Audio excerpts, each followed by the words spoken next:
Assalamualaikum student. In this video we would discuss about the viral disease in the fish. In the previous video we discussed about the introduction of the virus. तो इस हवाले से आप I don't know कि आप मानेंगे या नहीं, लेकिन this is the sixth video on the same topic जो कि मैं बना रहा हूँ, क्योंकि सुबह से जब से मैं ट्राई कर रहा था वीडियो बनाने के लिए तो कंटिन्यूसली जो है वो चूँकि वो लैपटॉप में बना रहा था तो कंटिन्यूसली इशू आ रहा था डिफरेंट अपना जैसे बनाने के लिए सेव करने के लिए जाता और अभी कंप्लीट भी नहीं होती तो थोड़ा सा कुछ प्रॉब्लम आ जाती लैपटॉप में, तो फिर वो सारी चीज़ें हो जाती। Well we move towards our topic. तो वायरल इन्फेक्शंस को हम देखते हैं जो कि फिशेस में होते हैं और उसमें से हम कुछ चंद एक डिजीज़ डिस्कस करते हैं आज। तो सबसे पहले मैं बात करूं कि वायरस के हवाले से एक दो चीज़ें और। तो वायरस जो है वो without host cell completely inactive होता है। कोई भी एक्टिविटी अपनी होस्ट सेल के बाहर कोई भी शो नहीं करता। उसकी सारी एक्टिविटीज़ जो है वो डिपेंडेंट होती है उस सेल के ऊपर। वहाँ पे वो न्यूट्रिशन भी अपनी लेता है, वो अपनी अपना जो उसको बेसिक रिक्वायरमेंट चाहिए, और उसके अलावा वो अपनी कॉपीज़ बनाता है, रेप्लिकेशन करता है। सबसे ज़्यादा जो इम्पोर्टेंट काम है वो रेप्लिकेशन का है। ये रेप्लिकेट करता है वहाँ पे, तो रेप्लिकेशन के लिए इसको होस्ट लाजमी चाहिए। और जो इससे पहले मैंने बात की न्यूट्रिशन की, उसके हवाले से अभी मुझे भी इतना कंफर्म नहीं है कि उसको क्या न्यूट्रिशन चाहिए या उसको चाहिए भी या नहीं, लेकिन आई गेस के ज़ाहिर बात है वो अपनी कुछ एक भी अगर एक्टिविटी करता है तो उसके लिए उसको एनर्जी चाहिए होगी। Well we can ever discuss on this, और आप भी इसके ऊपर सोच सकते हैं। और अब हम आगे मूव करते हैं। वो जो मुख्तलिफ डिजीज़ हैं जो कि आपको वायरस की वजह से फिशेस को होती हैं। मैं बार बार आपको बोलता हूँ असल में क्योंकि हम ज़्यादातर हमारा कंसर्न है, और इससे पहले जो मैंने डिजीज़ जो मैं जिसके ऊपर वीडियो बना रहा था तो वो कम्युनिकेबल डिजीज़ थी जो कि इंसानों में होती हैं। तो उस हवाले से ये थोड़ा सा आपको ज़्यादा आता है, लेकिन जब भी मैं आपको बोलूँ तो भी आप ये समझिएगा मैं फिशेस के हवाले से बात कर रहा हूँ। तो ये तो डिजीज़ है, वायरल हेमरेजिक सेप्टिसिमा है, इन्फेक्शस पेनक्रियाटिक नेक्रोसिस है, स्प्रिंग वायरिमा ऑफ कार्प है, चैनल कैटफिश वायरस है। तो सबसे पहले हम डिस्कस करते हैं वायरल हेमरेजिक सेप्टिसिमा। अब वायरल का तो हमें समझ में आ रहा है, हेमरेजिक और सेप्टिसिमा। हेमरेजिक से क्या मुराद है? हेमरेजिक बेसिकली एक जनरल टर्म है जो कि हेमरेज से कनेक्टेड है। हेमरेज उस चीज़ को कहते हैं जब आपकी ब्लड वेसल से उसके रप्चर होने की वजह से आपका जो ब्लड है वो बाहर ऑर्गेन्स में आ जाए, चाहे सेल्स में आ जाए या डिफरेंट ऑर्गेन्स में आ जाए, तो हम उस कंडीशंस को हेमरेज कहते हैं। सेप्टिसिमा क्या है? अब सेप्टिसिमा एक ऐसी कंडीशन है जिसमें कि आप जिसमें कि फिशेस की बॉडी में सेप्सिस जो है वो सेप्सिस आपका वो ट्रिगर हो जाती है। सेप्सिस क्या होता है? अब पॉइंट यहाँ पे सेप्टिसिमा को समझने के लिए हमें सेप्सिस समझना पड़ेगा।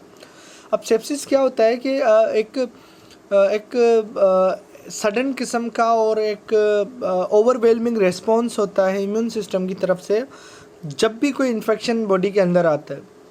तो वो जो ओवरवेलमिंग आपका जो रिस्पॉन्स है वो न सिर्फ आपके हेल्दी अपना सेल्स को अपना बल्कि न सिर्फ कि इन्फेक्शियस सेल को बल्कि हेल्दी सेल को भी काफ़ी अफेक्ट करता है, और हेल्दी सेल्स को बुरे तौर पे इतना अफेक्ट करता है कि उन हेल्दी सेल्स की भी डेथ हो जाती है। तो उस कंडीशन को हम सेप्टिसिमा कहते हैं। अब वायरल हेमरेजिक सेप्टिसिमा, अब आपको थोड़ा सा समझ में आ गया होगा कि इसका यही है कि आपका हेमरेज भी होता होगा, इसमें सेप्टिसिमा भी है, तो ये बीमारी थोड़ी बहुत आपको समझ में आ गई होगी। फर्स्ट टाइम जो ये डिस्कवर हुई थी तो 1941 में इसको शार्पर क्लास ने इसको डिस्कवर किया था इन 1941। उसके बाद फर्दर कंफर्मेशन इसकी हुई थी 1965 में। ज़ुइलिमबर्ग एक साइंटिस्ट था, उसने इसको फर्दर कंफर्म किया था वायरल डिजीज़ को। ये जो वायरस है ये रेप्टोवायरिडाई फैमिली का मेंबर है, और ये जो डिजीज़ है वो एकदम से हाई मोर्टेलिटी काज करती है। इस डिज़ीज़ की वजह से आपकी जो बर्थ रेट है या आपका जो ग्रोथ रेट है वो बिल्कुल नीचे चला जाता है और आपकी जो डेथ रेट है वो ऊपर आ जाती है, और एकदम से आपको जो है ना ओवरऑल एक ड्रास्टिक चेंज आपको देखने में मिलती है। काजेटिव एजेंट इसका कौन सा है कि जिस काजेटिव एजेंट मतलब वो चीज़ जिसकी वजह से होता है, कौन है? वायरल हेमरेजिक सेप्टिसिमा वायरस, ये एक वायरस का नाम है जिसकी वजह से VHS होती है। इसकी सिम्टम्स को देख लेते हैं। Fish that become infected with VHS experience hemorrhaging of their internal organs, skin and muscle।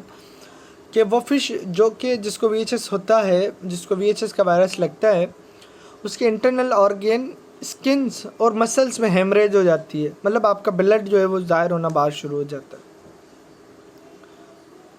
Second है कि ज़ाहिर बात इस डिजीज़ की वजह से जो फिशेज़ हैं उसकी किडनी और लिवर दोनों के ऊपर अफेक्ट होता है,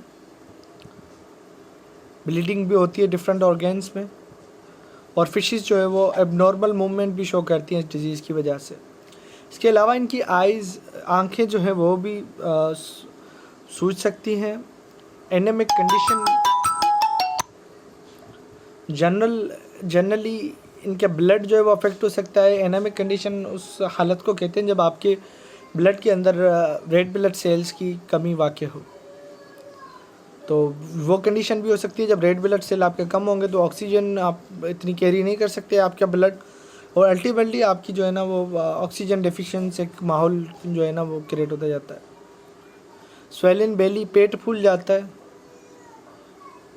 हेमरेजेस और भी मसल्स वगैरह वहाँ पे भी होते हैं। अब सिर्फ आप इस चीज़ को देखें तो विजुअलाइज़ करें VHS क्या है, तो आपके सामने है बेली, स्वेलिन है, आँखें थोड़ी थोड़ी सूजी सी लगती हैं, बाकी आप चारों जगह पे देख सकते हैं। अब मैं आपको यहाँ पे बल्कि पॉइंटर यूज़ करके भी दिखा देता हूँ कि आपका यहाँ पे, बल्कि मैंने शो नहीं किया अभी, तो आप देख सकते हैं कि फिशेस के ऊपर रेड पैचेस हैं। ये रेड पैचेस आपके जो है ना वो अपना ब्लड के हैं, ये ब्लीडिंग हेमरेजिक कंडीशन है। आप देखें यहाँ पे अगर आप ये 4th फिगर में देखेंगे तो बिल्कुल स्केल्स की साइड पे रेड पैचेस हैं।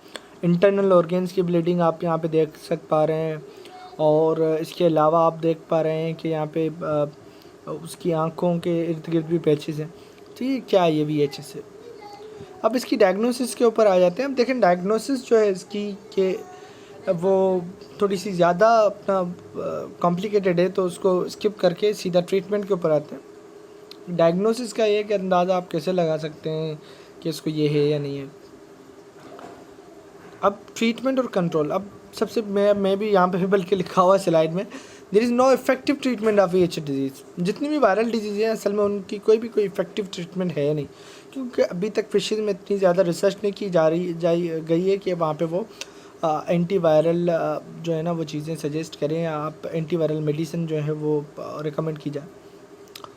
और इसके इसी वजह से जो है ना हमारे पास ज़्यादा ऑप्शन बचते नहीं हैं ट्रीटमेंट के सिवाय इसके कि जो इन्फेक्टेड फ़िश है हम उसको वहाँ से रिमूव कर दें, और बाकी ताकि जो दूसरी फ़िशेज़ हैं वो बच सकें।